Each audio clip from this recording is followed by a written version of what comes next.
And the chair of this panel is Rachel, I don't want to say your last name wrong. Hussey, okay, who's been giving us great advice about what to do in Dublin on Friday. She's a partner and head of business development at Arthur Cox. Rachel?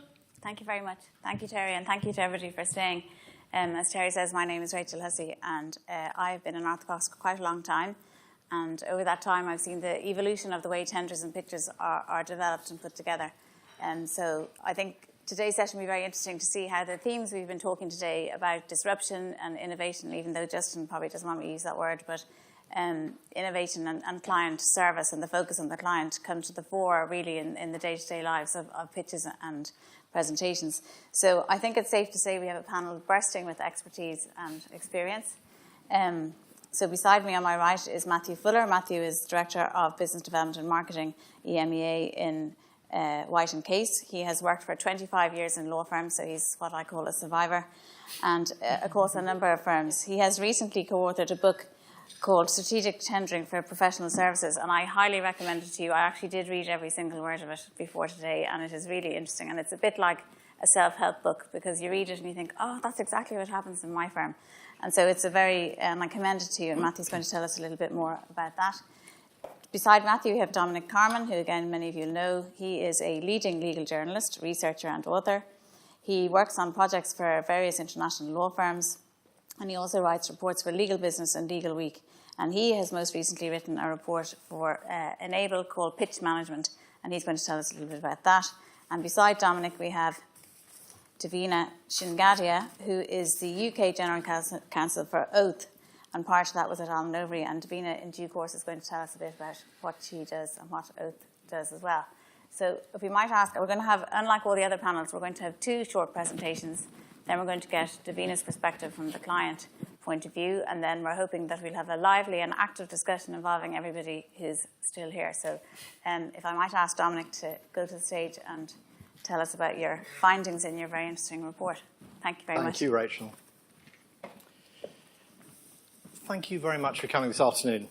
It's good to see you. My name is Dominic Carman, as you might see from the slide up there. I will move on in a second.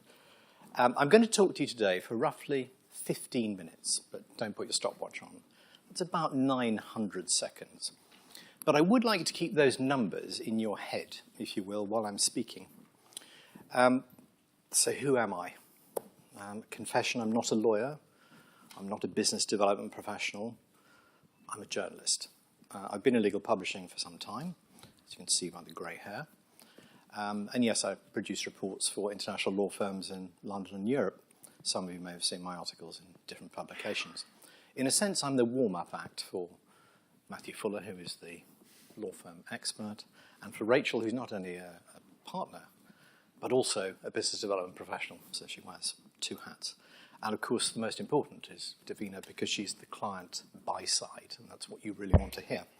So I'll therefore move on quickly. The report that I've produced is on your seats if you haven't already seen it. It's for Enable Business Solutions, who have a stand outside. You may have had the chance to have a chat with them earlier. And in producing this report, in researching and writing it, which I did this summer, Enable asked me to write a report on the pitching process of the UK's largest law firms, or as many as would participate. So I approached the top 100. And those are the participating firms. 46, to save you counting them. And some good names, some very big names, some, I mean, they're all good firms, obviously. I'm not saying that because a firm is smaller that they're not as good as the bigger ones. But by that, I mean brand recognition. You know, there are a lot of very well-known firms there. And the heads of marketing and business development professionals, I think some of you in this room may have completed. Anybody hands up? Completed? Ah, 1, 2. Yeah. So there we are. Thank you very much for your input. It's much appreciated.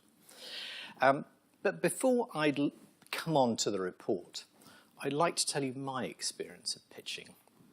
I've seen it in law firms. I've worked with 1 or 2 business development professionals, but effectively I know nothing about law firm pitching. But I do know about pitching to lawyers, because I've done a fair amount of it. And long ago, before I had grey hair, I was compiling a book for Euromoney on M&A, mergers and acquisitions. And I wanted some of New York's top deal makers to participate in this book, to write individual chapters. So I spent many, many hours writing a customized proposal for each one, trying to persuade them exactly why they should be writing this chapter. Each of the key M&A lawyers in New York who were going to participate. I then arranged a meeting with them to talk through exactly what I wanted. It was all going really quite well, or so I thought. But there were two lawyers who really mattered for me to get in the book. One was Joe Flom, the man who made Skadden Arps the best, or the greatest, or the largest, or the biggest, whichever you want to choose, M&A firm at that time, and still one of the M&A powerhouses globally. And his nemesis, Marty Lipton, who's the man who made Wachtel, Lipton, Rosen and Katz, which is and has been for the last 22 years the most profitable law firm in the world, the M&A powerhouse in New York. So I go and see Joe Flom. He's really, really helpful. He gives me a lecture on M&A. He was then teaching at Harvard. He says yes. He'd write a chapter. He'd write 2 chapters if I wanted. So really, really good. Very charming, wonderful. I then go and meet Marty Lipton. We sat down in his office on 52nd Street. I handed him my proposal across the table. He picked it up, looked at it, and threw it back, and it landed like that in front of me. I thought, what do I do? He said, not interested, you've got 15 minutes. What do you want to know? So I went into interview mode and talked to him for 15 minutes, and he duly answered every question, to be fair. But the real value of that 15 minutes, beyond what he told me, was the fact that I could tell every other New York lawyer that story. And they all loved it because they all knew Marty Lipton. They knew this was characterized. He doesn't need to write a chapter in a book. Everybody knows who he is. The story stems from him in the first place. And so we come to the Enable Pitch Management Survey. You can see the firms, but let me tell you a bit about them. Beyond there being 46 of the top 100 firms there, in total annual revenue, they generate at least £13 billion. They have at least 22,000 lawyers, and they generate at least 60,000 pitch documents a year, and that's a conservative estimate. It may be nearer 100. The exact number was not asked for, only bands were asked for in the survey, and a few came at the top end. The largest single number that I got from any individual firm was 9,000, and that's not a firm which is actually in the top 10 by revenue, so do the maths yourself. There are some firms out there generating 10, 11, 12, 13,000 pitch documents a year. On that basis, if it's 9,000 a year, that actually works out to 1 every 13.7 minutes. If it's 10, 11, 12,000 a year, it's 1 every 10 minutes. It's a real production line. So if it feels like that in your firm, imagine what it's like working in one of the largest law firms in the world, where they are literally dropping off the end of the conveyor belt, one after the other. Very, very hard on that basis to make each one unique. Each one customized, each one exactly what the customer wants, the client wants. So,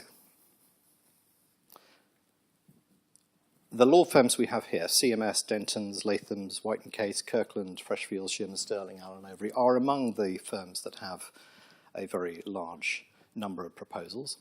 But beyond the number of proposals, what else did they tell us? 65% of them have experienced an increase in the number of RFPs in the last year. Not one firm had experienced a decrease, not one.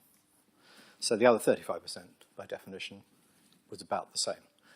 And that's a benchmark or reflection of the fact that we're in a relatively buoyant stage of the economic cycle, even though it might not feel like it with Brexit in the background. A lot of clients are doing a lot of business. I don't know if that's your experience, but clearly that figure speaks volumes. It's good news from your viewpoint. Most law firms, of course, create a log of pitch documents. And as you know, although it is only part of a much longer process, it is a very time-consuming element. And it is a critical, pivotal part of the relationship. It is where decisions are made, and things can go wrong or can go right. One very clear finding from the survey, there are many, and I won't weary you with too many stats, is how important every business development professional, bar one respondent, thinks it is to produce a pitch proposal that is customized or unique. And here is the data to evidence it. Asked how important it is, 70% said it's very important, 28% say somewhat important, And one person said it's only of medium importance. So in other words, it matters. Given that it matters that much, you would expect a high degree of customization, a lot of bespoke proposals being produced, and I'm sure that's what, in each case, each law firm tries to do. But when we asked the next question, how customized is your pitch document, typically, that was the response. Significantly customized, in other words, bespoke, only 29%. Somewhat customized, 69%. So in other words, the expectation or the desire to produce the customized, bespoke document every time is simply not happening for a whole variety of reasons. Time, resources, you know the reasons better than me, I don't need to catalogue them. It's difficult. It's difficult to be original.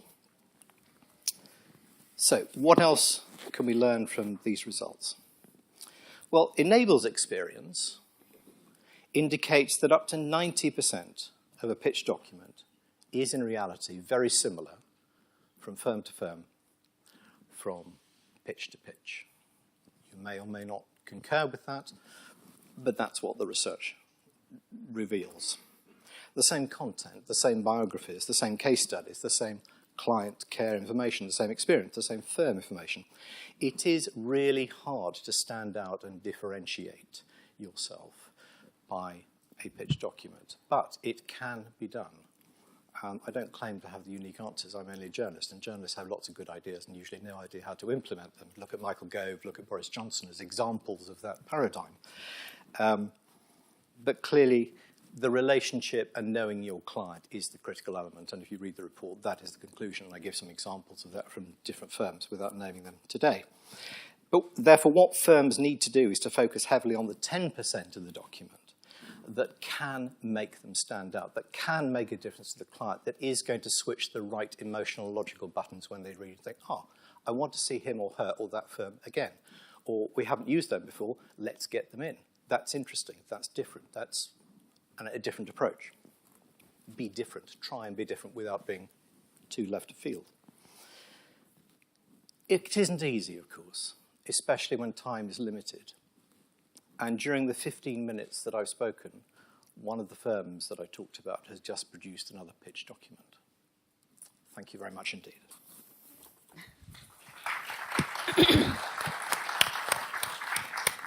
Thank you very much, Dominic.